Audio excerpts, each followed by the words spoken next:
rumah di Indonesia ini, anggap di Bali sinilah, karena antum lagi di Bali. Ada satu rumah teman-teman sekalian, di situ ada orang bunuh diri, gantung diri. Kira-kira mau beli rumahnya nggak? Jawab jujur ya. Kenapa nggak mau? Hah? Setelah saya jelaskan malam ini, beli besok ya. Diskonnya buat saya. Baik, banyak orang jawabannya takut. Kenapa takut? Ada ruh gentayangan. Baik, simpan contoh itu. Ada contoh kedua teman-teman. Ada satu rumah, tadi bunuh diri ya. Sekarang satu rumah dibunuh oleh perampok. Mau beli rumahnya nggak? Sama juga. Masya Allah cuma 3 orang yang jawab, yang lain berani semua ini. Gak mau juga beli. Kenapa? Takut. Ada ruh gentayangan. Teman-teman sekalian, ambil dari saya malam ini dengan izin Allah. Ini ilmu dari wahyu, bukan dari saya. Tidak ada ruh gentayangan. Gak ada ceritanya dalam Islam kuburan terbuka pocongnya keluar. Gak ada itu. Gak ada tangan dari kloset tarik-tarik orang. Itu semua dusta. Dusta. Perusakan akidah dari media-media syaitan. Sinetronnya, filmnya, segala macam. Manusia bisa berubah jadi singa lah, bisa beginilah, macam-macam. Dusta, dusta, nggak ada dalam Islam, nggak ada. Dari mana dalilnya? Nggak ada ruh gentayangan. Baik, dengarkan hadisnya. Hadis yang mulia, hadis riwayat Bukhari. Suatu hari Nabi SAW pernah mengantar jenazah sahabatnya. Waktu jenazah tersebut ditaruh di kuburan, kata Nabi SAW, kalau seseorang mukmin meninggal dunia, siapa orang mukmin teman-teman sekalian? Orang yang sudah menggabungkan antara rukun Islam sama rukun iman. Kalau antum syahadat sudah, muslim, alhamdulillah, sholat 5 waktu, zakat, puasa Ramadan, haji, sudah dikerjain. Ditambah dengan keimanan, yakin Allah ada, yakin malaikat ada mencatat, yakin diturunkan dalam Al-Quran, yakin ada Rasul yang mengajarkan Nabi Muhammad SAW, ada diterima pahalanya hari kiamat. Maka itu namanya mukmin, gitu kan? Ditambah dengan mengimani qada dan qadar. Kalau ada orang sholat, Allah ada nggak ya? Malaikat catat nggak ya? Hari kiamat saya terima nggak? Ini masih muslim, belum mukmin, masih level di bawah. Pertama muslim dulu baru mukmin. Makanya dalam hadis disebutkan ada iman, ada Islam, ada iman, ada ihsan, gitu kan? Ini level-levelnya. Nah kata Nabi SAW, kalau orang mukmin menggabungkan antara rukun Islam sama rukun iman, sholat yakin Allah ada, sholat begini dan seterusnya, maka akan datang kepadanya 3 sosok malaikat pada saat meninggal. Dan ini teman-teman bukan dongeng saya ceritakan. Ini hadis Nabi, berita wahyu yang pasti kita semua akan saksikan. Demi Allah ini benar, ini wahyu. Gitu kan? Malaikat datang, di kiri kanannya malaikat rahmah yang membawa kain kafan dari surga, yang satu malaikat maut di ubun-ubun kepalanya sambil berkata, ya ayyatuhan nafsul mutmainnah irji ila rabbiki radiyatan mardiyah. Hai jiwa yang baik, keluarlah kepada rahmat dan pengampunan Tuhanmu. Kata Nabi SAW, ruhnya keluar lebih mudah daripada air dari mulut kendi, cepat sekali. Begitu keluar, belum sesaat keluar, ditangkap oleh malaikat rahmat, dibungkus dengan kain kafan dari surga, dibawa ke langit. Begitu dibawa ke langit, menembus 7 lapis langit, semua malaikat-malaikat di atas langit sana berkata, ruhnya siapa ini? Sungguh mulia ruh ini. Kenapa? Kata Nabi SAW, karena ruh itu mengeluarkan bau yang lebih wangi daripada bau kasturi. Semoga kita semua insya Allah termasuk. Maka kata Nabi SAW, malaikat rahmah mengatakan ini fulan bin fulan, namanya yang paling mulia di dunia. Lalu kemudian ditembuskan sampai langit ke-7, lalu kemudian malaikat terdengar suara dari langit ke-7. Allah Azza wa Jalla berkata, catatkan hambaku termasuk penghuni surga, kembalikan dia di dunia, di sana saya ciptakan, di sana pula saya akan bangkitkan. Diantar ruhnya bersamaan, jasadnya diantar oleh kerabatnya. Baru 3 langkah mereka jalan, dia masih bisa, ruh ini masih mendengarkan suara sendal mereka. Lalu malaikat datang mendudukkan dia lalu berkata, siapa Tuhanmu, siapa nabimu, apa kitabmu? Lalu dia kalau orang beriman, kata Nabi SAW, Allah berfirman, yuthabbitullahu alladhina amanu bil qawli tsabit fil hayatid dunya fil akhirah. Allah akan tetapkan jawaban lisan orang-orang beriman di dunia. Kalau dia belajari agama ini lalu ditanya kenapa kau sholat, kenapa kau puasa, dia akan punya jawaban dari wahyu. Dan di akhirat kata ulama tafsir adalah yang dimaksud pertanyaan mungkar nakir atau malaikat di kuburan. Ringkas cerita adalah dia akan menjawab, Tuhanku Allah, Nabiku Muhammad, kitabku Al-Quran. Pada saat dia jawab jawaban itu teman-teman sekalian, maka tiba-tiba saja kata Nabi SAW, malaikat tersebut membukakan baginya pintu neraka. Azab, siksaan, orang teriak-teriak, api yang berkobar-kobar, dia ketakutan. Kata malaikat, lihat dari apa Allah selamatkan dirimu. Karena kau beriman, kau nggak jadi masuk sini. Ditutup, supaya dia tahu nih, Kalau dia berbuat salah akan masuk situ, ditutup. Dibuka pintu surga, dayang-dayang, permadani, istana yang luas, luar biasa. Dia gembira.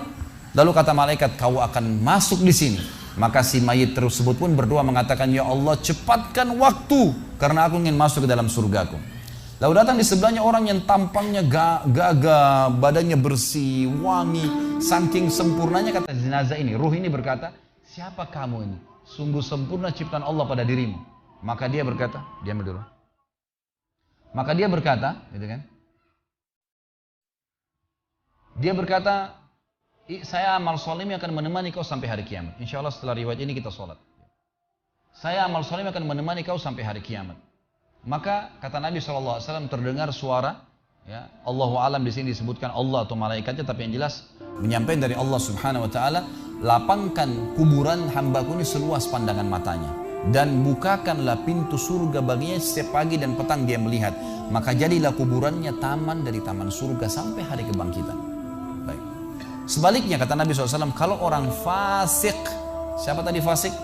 Muslim yang masih berbuat maksiat. Teman-teman hati-hati. Jangan kena mengandalkan sudah syahadat kemudian bebas berbuat dosa. Hati-hati. Fasik dan orang kafir proses matinya sama. Kata Nabi SAW, orang fasik dan orang kafir akan datang kepadanya 3 malaikat. 2 malaikat azab di kiri kanannya, 1 malaikat maut dibunuh-bunuh kepalanya yang berkata, hai jiwa yang busuk, keluar kepada kemurkaan Tuhanmu. Maka ruhnya berantakan di tubuhnya, tidak berani keluar. Lalu malaikat maut menariknya dengan keras, ibaratnya seperti bulu domba yang dibasahkan, dililitkan di pohon berduri lalu ditarik dengan keras sehingga berantakan bulu domba itu.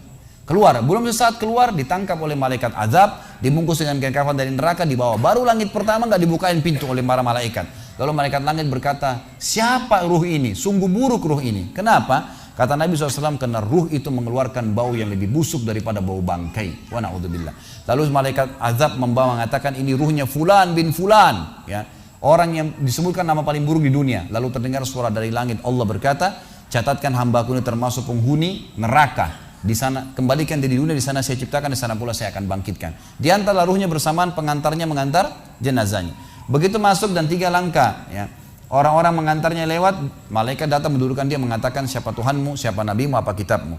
Walaupun muslim, rekam baik-baik ini. Ya.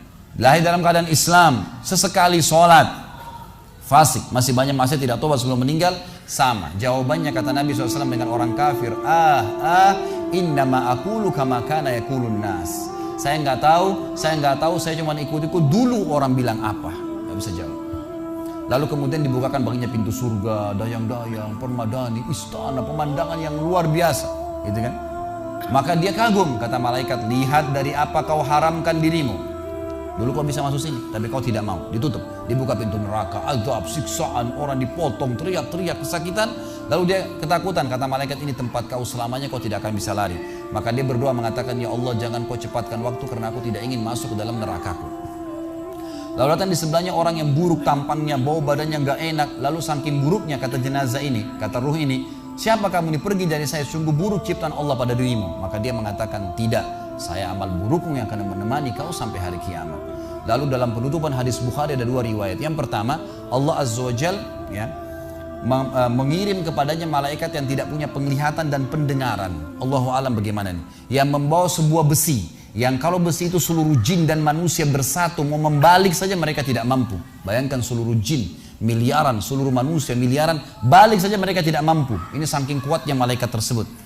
Maka menghantamkan ke tubuh orang ini hancur, diutuhkan kembali lagi. Begitu terus sampai hari kiamat.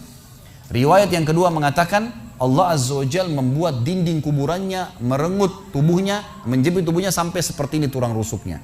Kembali lagi, kata ulama hadis digabungkan keduanya, dipukul sambil diremukkan, dikembalikan lagi, begitu terus sampai hari kiamat. Maka teman-teman sekalian, dalil ini sebagai penutup dalam sesi pertama materi kita, teman-teman sekalian, dalil ini menjelaskan tidak adanya ruh gentayangan dalam Islam, nggak ada. Kita tarik ke contoh tadi, orang yang bunuh diri tadi berdosa besar bukan? Dosa besar. Berarti dia meninggal sekarang di kuburan lagi disiksa. Nggak ada ceritanya keluar ganggu orang atau balas dendam. Gak ada waktu. Hancur, remuk, dikembalikan lagi. Begitu terus. Kemudian juga sama. Orang tadi contoh kedua yang dibunuh sekeluarga. Kalau dia muslim maka dia mati syahid. Matinya mulia bukan? Mulia. Berarti lagi nikmatin kuburannya taman dari taman surga. Nggak ada ceritanya tuh mereka keluar lagi ganggu orang. Gitu kan. Jadi mulai sekarang beli rumah yang banyak dianggap keramat tuh. Bacain surah Al-Baqarah, ada semua syaitannya tuh. Harus yakin dengan sabda Nabi SAW, rumah yang dibaca surah Al-Baqarah tidak akan masuk syaitan. Nggak ada. Takut semua syaitannya. Baik, kita tutup dengan kata-kata saya teman-teman sekalian. Lalu dari mana kalau saya beli rumah saya pernah dengar suara bayi di atas rumah, atap rumah saya. Saya pernah dengar suara cangkul di belakang rumah, pintu bunyi sendiri, gitu kan. Itu semua permainan syaitan yang ada di sekitar rumah itu, atau Anda yang bermasalah. Harus diruqyah. Dibacain ayat, ada sihirnya tuh. Mungkin pernah mandi dulu ilmu kebal, mungkin pernah ini, mungkin pernah bersemedi, apalah macam-macam yang khurafat ini, maka dia harus diruqyah. Jadi harus diobatin. Baik, begini contohnya. Kalau kita lagi lewatin tadi rumah yang orang ada bunuh diri, ini kalau ada syaitan di sini marah dengan saya, tapi saya nggak peduli. Memang dia musuh kita. A'udzubillahi minasyaitonirrajim. Gitu kan. Allah hancurin mereka. Gitu kan. Yang jelas teman-teman sekalian, kalau kita lewat di rumah yang ada orang bunuh diri, gitu kan. Misal pagarnya 10 meter, begitu kita jalan 1 meter pertama, semua syaitan itu ngerumunin kita tuh. Tuh yang bunuh diri itu perempuan, matanya belalak, rambutnya panjang, keluar darah dari hidungnya. Terus dibisikin. Orang yang takut, manusia yang takut, maka pada saat dia balik ke tempat yang tadi syaitan bisikin dia itu, dia lihat betul nanti perempuan tuh. Karena dia takut, jadi dia bisa lihat. Yang takut saja bisa lihat, yang tidak takut tidak bakal lihat. Makanya kalau ada temannya jalan di sebelah nggak takut, tanya, kau lihat nggak? Dia bilang nggak. Kalau dia bayangkan nenek-nenek, dia lihat nenek-nenek temannya. Permainan syaitan. Maka orang beriman mustahil melihat yang seperti itu. Nggak ada ceritanya. Atau dasarnya orang itu kena sihir tadi. Maka bisa melihat penampakan karena ada syaitan yang mengganggu dia, dan dia dasarnya membuka diri untuk itu. Makanya harus ruqyah, obat. Gitu kan? Ada metode pengobatan, tentu bisa lihat di YouTube, ada ceramah saya, ruqyah syariah. Ya, nama saya diketik, insya Allah ada tata cara yang sudah saya ajarkan caranya mengobatin itu. Tapi yang jelas itu semua permainan syaitan, teman-teman sekalian. Dan inilah poin pertama, pintu pertama untuk takut kepada Allah Subhanahu wa Ta'ala. Artinya semua selain Allah dalam makhluk jangan pernah takut dengan mereka. Syaitan pun yang biasa dianggap menakutkan bagi manusia itu dusta semua. Sampai sabda Nabi SAW mulia, hadis Bukhari, siapa yang membaca Bismillah, Bismillah, maka syaitan yang ada di sekitarnya menjadi kecil seperti lalat. Jadi orang yang gambarkan syaitan besar itu tidak benar semua. Kata Nabi SAW dalam hadis Bukhari yang lain, siapa yang mau masuk ke rumahnya lalu dia baca Assalamualaikum, salam warahmatullahi wabarakatuh, syaitan di sekitar rumahnya berkata kepada teman-temannya, tidak ada tempat nginap buat kalian malam ini. Salam saja sudah jadi benteng, nggak bisa masuk. Kalau dia makan dengan baca Bismillah, ya, dia baca Bismillah, maka syaitan berkata lagi sama teman-temannya, tidak ada makan malam buat kalian malam ini. Nggak bisa cuy. Dan syaitan tidak bisa membuka dan menembus tembok atau pintu manusia. Dusta semua itu tembus tembok, tembus pintu, dusta. Karena Nabi SAW yang bilang, syaitan tidak bisa membuka kembali pintu ditutup oleh manusia. Syaitan tidak bisa membalikkan ya, panci yang sudah ditutup oleh manusia. Maka padamkan lampu kalian, tutuplah panci-panci kalian. Karena syaitan bisa menunggangi makhluk yang lain. Sebagai penutup hadis Nabi SAW, pernah ada seorang sahabat membawa tikus ditangkap malam hari. Pada saat ditangkap tikus tersebut, lalu sahabatnya tidak bunuh, dipegang sama dia, dibawa ke masjid. Dia bilang, ya Rasulullah, ini tadi ya, saya tangkap di rumah saya apain hewan ini? Boleh saya bunuh atau enggak? Kata Nabi SAW, jadi tikus itu sambil ditahan oleh sahabat. Kebetulan Nabi SAW punya tikar yang dipakai sholat, di sebelahnya ada lilin kecil, minyak dengan api, gitu kan? Lalu tikus ini sementara Nabi SAW bicara sama sahabat, lepas, menyentuh ya, lilin Nabi SAW, lalu tumpah minyaknya di sejadah, di tikarnya Nabi, terbakar. Kata Nabi SAW, sesungguhnya hewan ini fasiqah, fuaisiqah, buruk, boleh dibunuh, gitu kan? Dan syaitan menunggangi hewan seperti ini untuk membakar rumah-rumah kalian.